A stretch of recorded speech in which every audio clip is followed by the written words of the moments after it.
¿Cómo estamos hoy? Amén. Anoche desafiaron la oscuridad y hoy han desafiado el agua. Así que somos guerreros de Gedeón. Amén. Guerreros de Jesús, que nos preparamos para una batalla grande, arrebatarle almas al enemigo en el nombre de Jesús. ¿Ya está pensando en esa persona que vas a traer para que disfrute de la palabra de Dios con Esmirna Lejer? Piensa, y el que el Señor ponga en tu mente, ve y búscalo en el nombre de Jesús, que el Señor va contigo. Bien, vamos hoy a, como anunciáramos, vamos hoy a estudiar cómo ser llenos del Espíritu Santo. Cómo ser llenos del Espíritu Santo.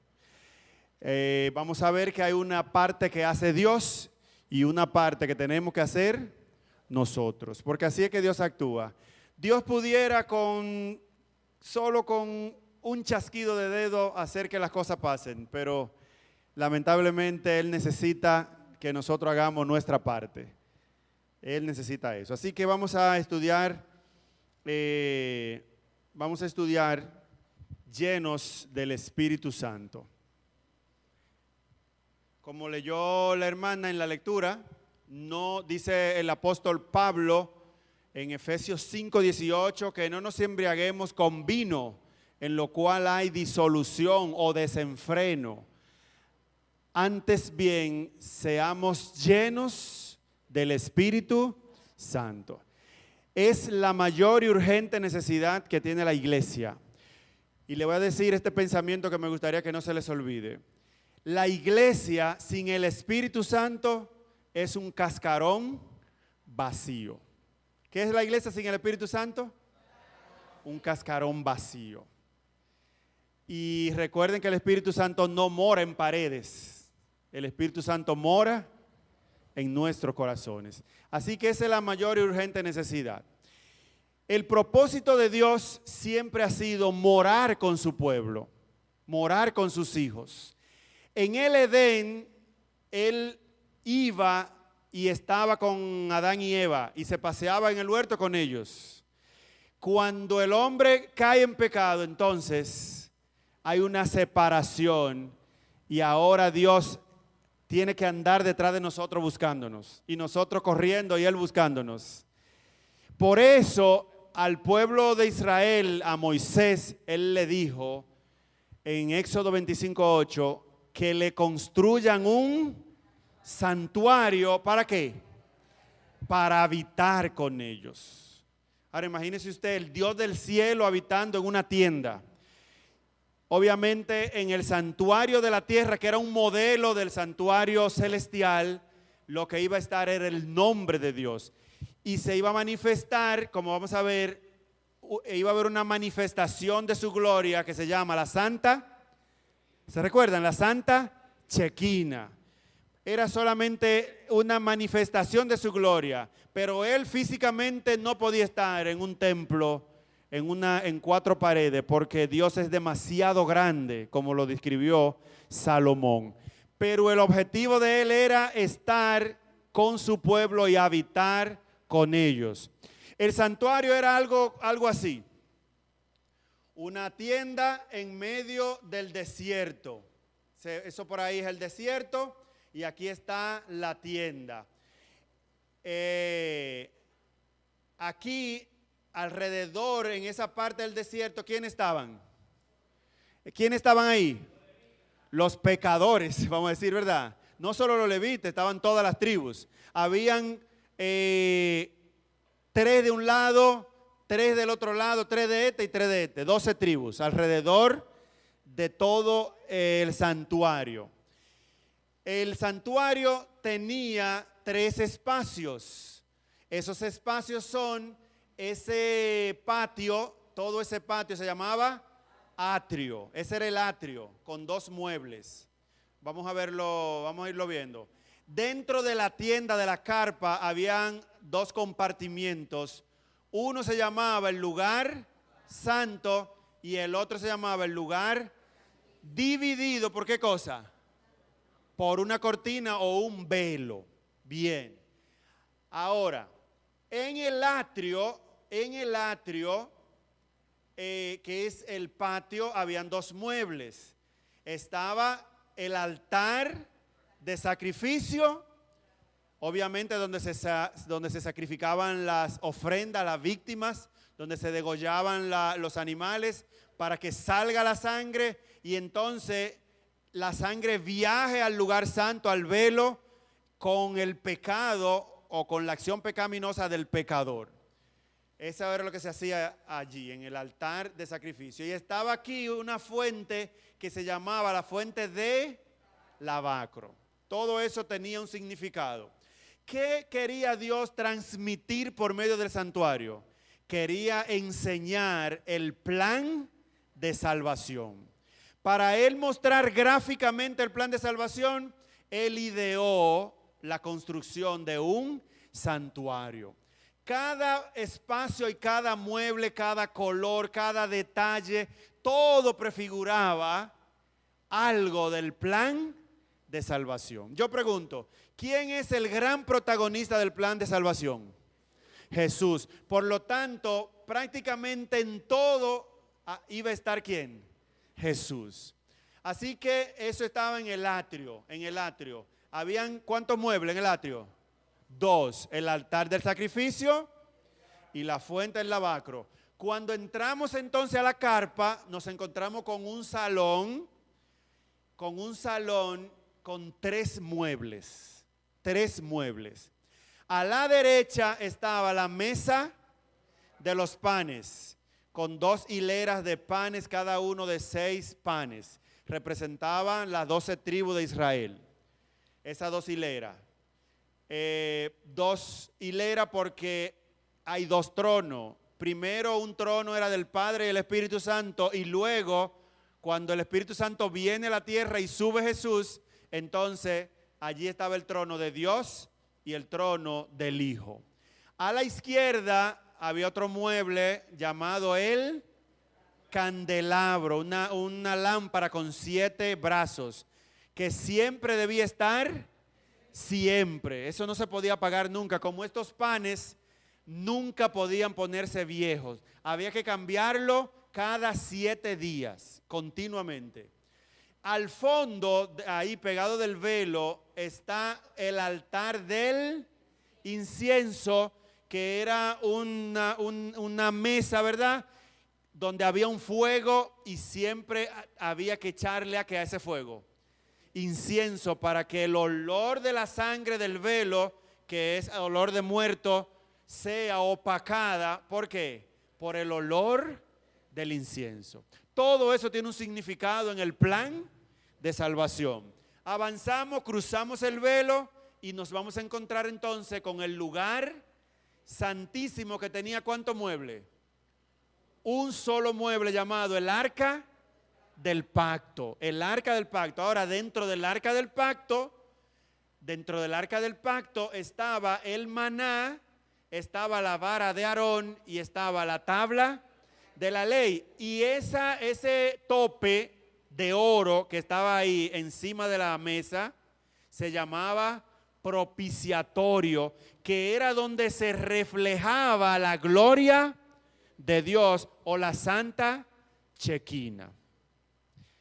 Y allí terminaba el plan de salvación. Ahora lo vamos a ver ahora, Cristo moviéndose y haciendo los eventos que llevaron a cabo el plan de salvación. El sábado nosotros aprendimos que el plan de salvación tenía 2 etapas. ¿Se recuerdan? Primero una roca que era golpeada y luego había que golpearla de nuevo. ¿Qué había que hacer en la segunda vez? Había que hablarle a la roca. En una primera etapa el plan de salvación lo llevaba a cabo ¿quién? Cristo, que fue quien murió en la cruz, o fue que el símbolo de la roca cuando es golpeada. Y en la segunda etapa del plan de salvación, ¿quién entra en acción? ¿Quién? El Espíritu Santo. Muy bien. Ahora, si el santuario es un símbolo del plan de salvación, ¿qué representaría el atrio? Que tiene un altar de sacrificio y una fuente de lavacro. Representa el ministerio terrenal ¿de quién? De Cristo Jesús. ¿Cómo lo sabemos? En el atrio, Cristo ejerció simbólicamente su ministerio terrenal.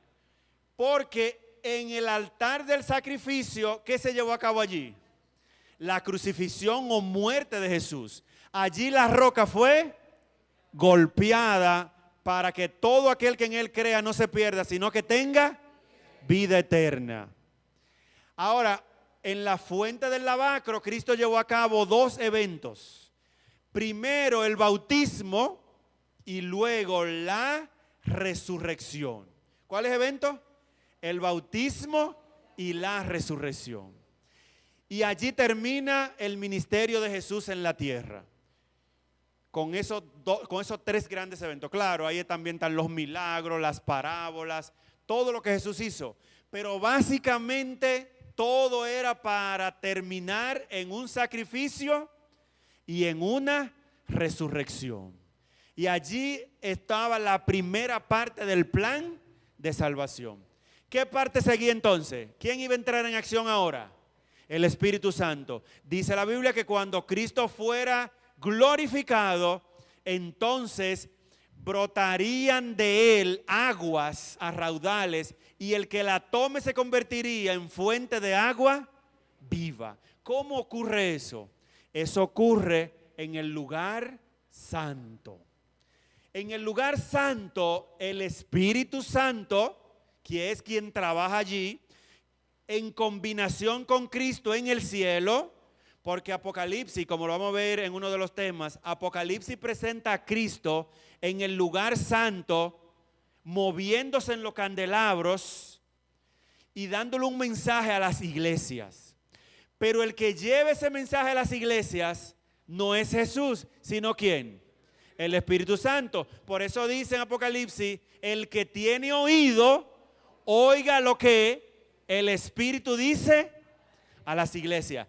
Cristo habla en el cielo, pero quien lleva el mensaje a las iglesias, ¿quién es? El Espíritu Santo. Así que el Espíritu Santo va a hacer una obra especial en el creyente. En el que acepte a Cristo aquí en el atrio, el Espíritu Santo lo va a mover hacia el lugar santo.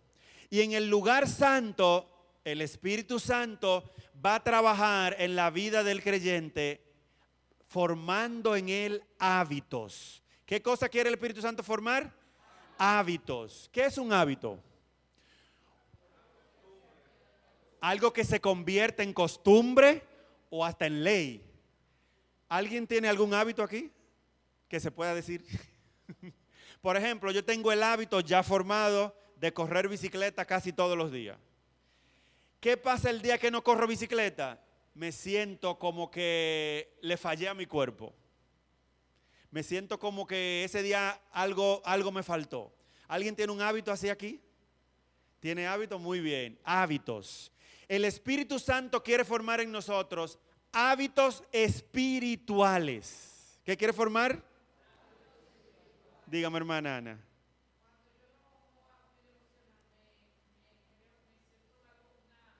Un vacío. Culpabilidad.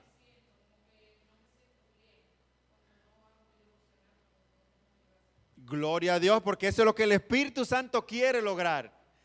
Que formemos hábitos espirituales. Yo quisiera decirle que ser lleno del Espíritu Santo es algo que ocurre por una varita mágica, pero no es así. Lamentablemente no es así. No es algo que porque yo soy bonito, porque yo sé mucho de la Biblia. Tienen que ser hábitos que se formen por medio de la disciplina y la dedicación. Eso no tiene que ver con que usted sea pastor o presidente de la asociación o esto. No. Eso es algo que todos tenemos la misma capacidad de hacerlo. porque solamente es ponernos en las manos del Espíritu Santo y el Espíritu Santo va a trabajar esos hábitos en nuestra vida. Hábitos. Así que en la mesa de los panes, que representa la palabra de Dios, dice la Biblia, no solo de pan vivirá el hombre, sino ¿de qué? De toda palabra que sale de la boca de Dios. Allí el Espíritu Santo quiere hacer en nosotros el hábito de estudio de la palabra. ¿Estamos estudiando diariamente la palabra? ¿Es lo primero que hacemos cuando nos levantamos? ¿Ya es un hábito? Eso es lo que el Espíritu Santo quiere lograr. Cuando en la creación, cada día Dios decía, o el Espíritu Santo decía, que lo que había hecho estaba como, era como bueno. Cuando el Espíritu Santo logra un hábito en nosotros, Él dice que eso está como bueno. Y Él aplaude y Él se alegra porque es el trabajo de Él. La hermana, ya el Espíritu Santo logró la devoción y cuando ella no la hace se siente mal. Eso es lo que el Espíritu Santo quiere lograr. Así que ya en la hermana el Espíritu Santo dijo que eso está como bueno.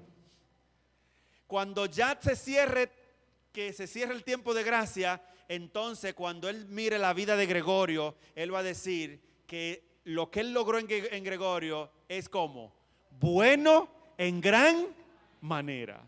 Y entonces nos prepara para la santidad. Amén. En el altar en el candelabro que representa la predicación del evangelio, representa las 7 iglesias, la predicación del evangelio. El Espíritu Santo, ¿qué hábito quiere lograr ahí con nosotros? ¿Qué hábito? Que prediquemos la palabra. Porque si nosotros hacemos el hábito de estudio de la Biblia y nunca la enseñamos, ¿va a ser efectivo ese estudio? Cuando no enseñamos lo que aprendemos, termina, ¿qué cosa? ¿Cómo termina? Olvidándose. Si usted no enseña lo que aprende, ¿va a terminar cómo? Si usted aprendió algo hoy, busque a quién enseñárselo. Usted se lo puede enseñar a sus hijos, se lo puede enseñar a su esposo, a su hermano.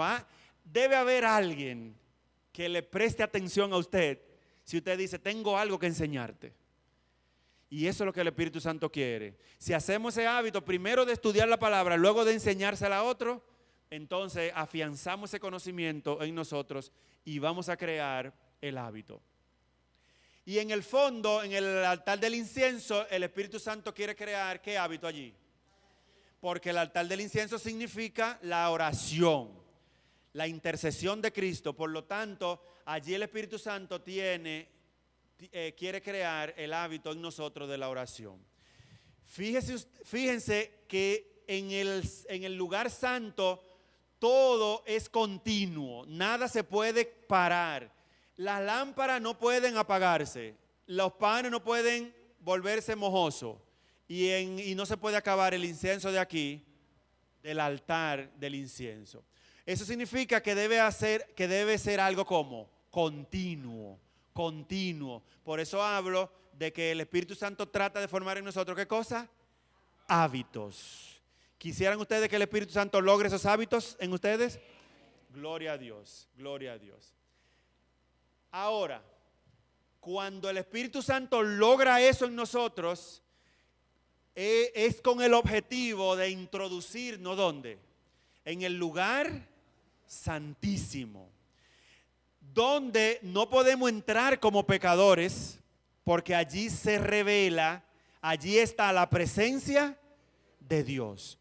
Y un pecador no puede estar en la presencia de Dios y vivir, porque la gloria de Dios elimina el pecado y si hay pecado en tu vida, te vas tú también. Por eso cuando Cristo venga dice que el resplandor de la gloria de Dios, ¿qué va a hacer con los impíos? Los va a calcinar, porque ellos nunca quisieron abandonar el pecado. Solo lo que el Espíritu Santo se hayan dejado preparar por el Espíritu Santo van a poder estar en la presencia de un Dios santo. Amén. Bien, ahora, Dios, como le dije, no quiere habitar en paredes. Está bien el santuario, está bien los muebles. Realmente, ¿dónde es que Dios quiere habitar? En el corazón. Por eso dijo el apóstol Pablo, ustedes no saben que ustedes son templo del Espíritu Santo. Nosotros somos un santuario viviente. Amén. Un santuario viviente. Tu cuerpo es un templo del Espíritu Santo. Y él dice que viven ustedes y le fue dado por Dios. Ustedes no se pertenecen a ustedes mismos, dice el apóstol Pablo. Ese cuerpo que a veces decimos, o dicen algunos, mi vida es mía y la vivo como quiera. Ese cuerpo no es tuyo. Ese cuerpo a ti te lo prestaron. ¿Ese cuerpo a quién pertenece? Al Espíritu Santo. Por lo tanto, lo mismo que ocurría en el santuario debe ocurrir con nosotros porque somos templo del Espíritu Santo. Dice 1 Tesalonicenses 5:23, ahora que el Dios de paz los haga como santos. Es el objetivo de Dios. De hecho, para poder ver a Dios tenemos que llegar a un nivel, con la ayuda del Espíritu Santo, a un nivel de santidad, sin la cual nadie verá al Señor. En todos los aspectos, dice él, y que todo su espíritu, alma y cuerpo se mantenga sin culpa hasta que nuestro Señor Jesucristo vuelva. Pregunto, ¿cuánto espacio tenía el santuario? ¿Cuáles eran? Atrio, lugar santo y lugar. ¿Cuánto espacio tiene el cuerpo? 3. Espíritu, alma y cuerpo. ¿Será que esos 3 espacios del cuerpo humano representan esos 3 espacios del santuario celestial, del santuario? Vamos a verlo. El atrio vendría siendo, ¿qué cosa? El cuerpo, lo físico, la carne. Eso vendría siendo el atrio. ¿Cómo lo sabemos? Porque el apóstol Pablo dice, por lo tanto, hermanos, tomando en cuenta la misericordia de Dios, les ruego a cada uno de ustedes, en adoración espiritual, que ofrezcan, ¿qué cosa? Su cuerpo en sacrificio. ¿Qué se hacía en el atrio? Sacrificio. ¿Quién fue sacrificado en el atrio? Cristo. Por lo tanto, ¿quién está llamado a sacrificar el cuerpo? Nosotros. Estamos llamados a sacrificar la carne. Esta carne que a veces pide cosas que a Dios no le agradan, Dios nos llama ¿a qué? A sacrificarla, a ponerla en el altar, y si hay que degollarla, degollarla, y si hay que quemarla, quemarla. Amén. Como que no decimos amén, ¿hay verdad? Yo como que no quiero quemar mi carne, porque es muy bueno, lo prohibido es bueno. Pero eso es lo que nos llama el Espíritu Santo, a sacrificar nuestro cuerpo. En el atrio hay que sacrificar el cuerpo. Ahora, cuando sacrifico mi cuerpo en el atrio, entonces el Espíritu Santo me lleva a un segundo nivel de la experiencia espiritual. ¿Me lleva a dónde? Al lugar santo. Y allí Él va a trabajar ya no el cuerpo, sino ¿qué cosa?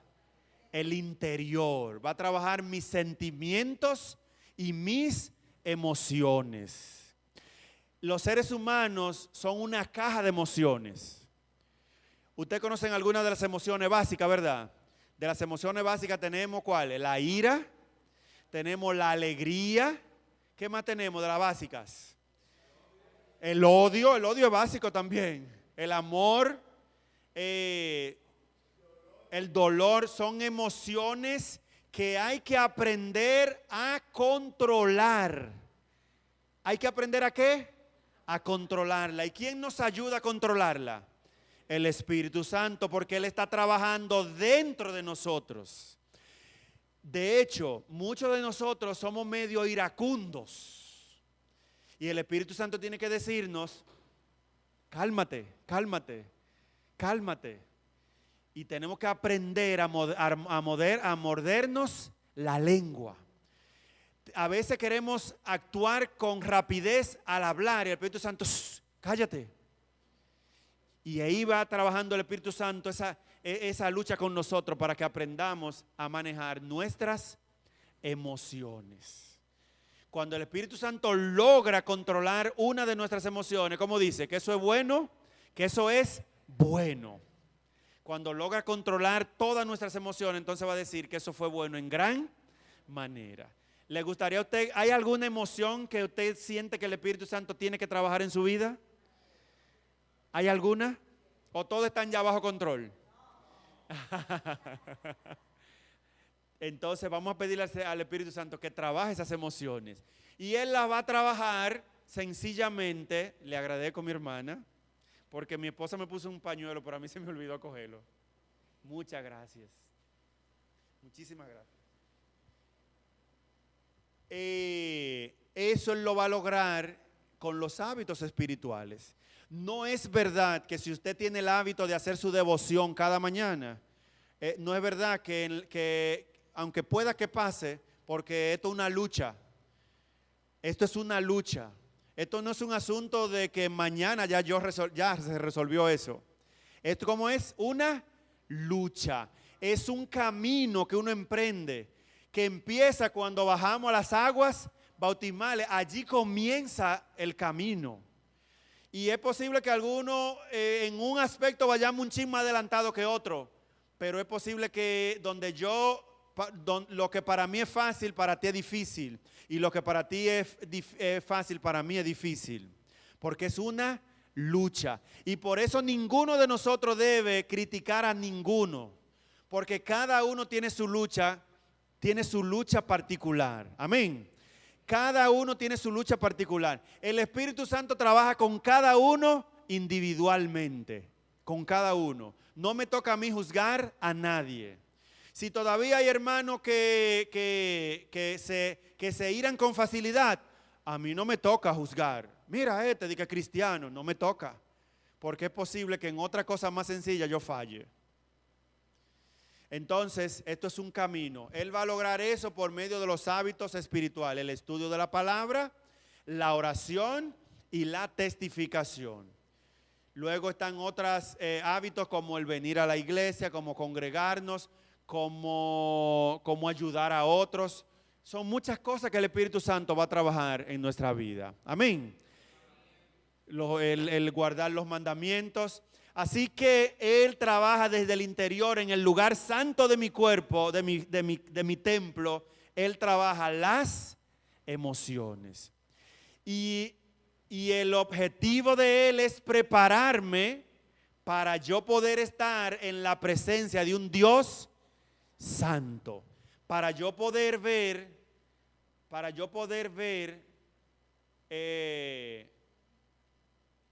se me fue una diapositiva.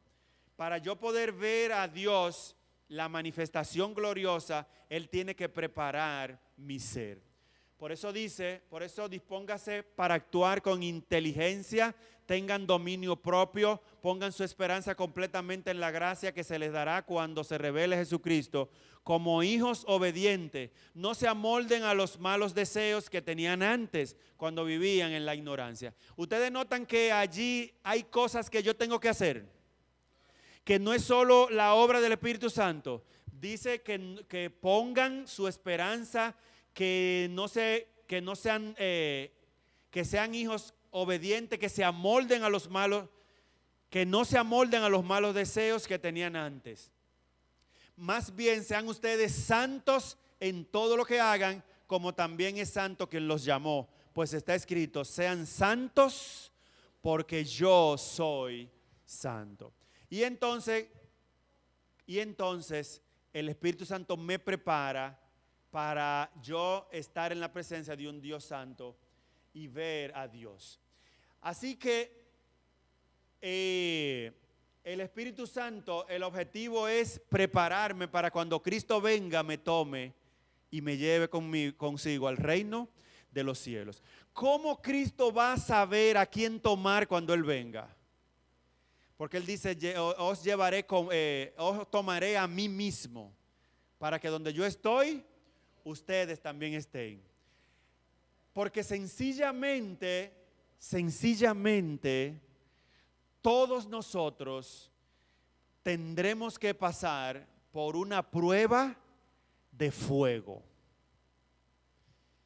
Lo que el Espíritu está haciendo es preparándonos para poder pasar victorioso por la prueba de fuego. Dice el profeta, ¿quién podrá resistir el día de su venida? ¿Quién? ¿O quién podrá mantenerse en pie cuando Él se manifieste? Porque Él es como fuego purificador y como lejía de lavanderos. Los evangélicos mencionan mucho que los pecadores van a vivir eternamente en el fuego. Eso es una tremenda mentira, porque los pecadores van a morir, le va a caer fuego, pero van a ser, ¿qué van a hacer ellos? Consumidos. Ahora, ¿quiénes son los que van a vivir en el fuego? Los salvados. Ustedes saben que el trono de Dios es fuego eterno. Dios vive en el fuego. Por lo tanto, nosotros vamos a tener que aprender a tener la capacidad de vivir ¿dónde? En el fuego. ¿O acaso no vamos a vivir en la presencia de Dios? Apocalipsis dice que muchos de nosotros vamos a ser columnas en el templo de Dios. Y allí lo que hay es fuego. Por lo tanto, lo que el Espíritu Santo está haciendo es preparándonos para que podamos resistir, ¿qué cosa? El fuego. Dice 1 Corintios 3:12, y con esto le termino. Y antes de leer a Corintios, le digo, cuando Dios mandó a Moisés a construir el santuario, yo pregunto, ¿Moisés tomó los materiales que él quiso? Dios le dio instrucciones precisas. Aquí úsame esto, aquí úsame oro, allí úsame madera de acacia, aquí ponme plata, aquí me pone bronce. Materiales precisos. Yo le pregunto, si Moisés hubiera sido dominicano y por ahorrarse unos cuartos le mete material.